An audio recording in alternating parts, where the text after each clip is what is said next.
యమదీపం కథ. పూర్వం హిమవంతుడనే రాజుకు లేక ఒక పుత్రుడు జన్మించాడు. అయితే ఆ కుమారుడు జాతకరీత్యా వివాహమైన 4వ రోజు పాము కాటుకు గురై చనిపోతాడని చెప్తారు. ఆ కుమారుడు పెరిగి పెద్దవాడవుతాడు. వివాహం కూడా అవుతుంది.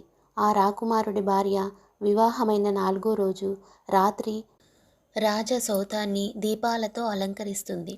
బంగారం, వెండి, రత్నాలని రాశులుగా పోసి ఆ రాత్రి శ్రీహరి వైభవాన్ని పూజిస్తుంది.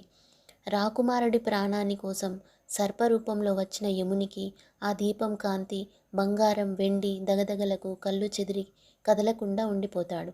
వచ్చిన పని మర్చిపోయి తెల్లవారి తిరిగి వెళ్తాడని చెప్తారు.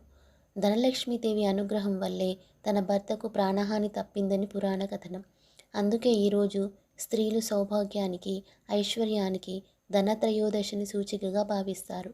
అందుకే ఈరోజు శక్తి కొలది లక్ష్మీ అనుగ్రహం కొరకు ధనలక్ష్మిని పూజిస్తారు. దీనినే యమత్రయోదశిగా కూడా జరుపుకోవడం ఆనవాయితీగా వచ్చింది.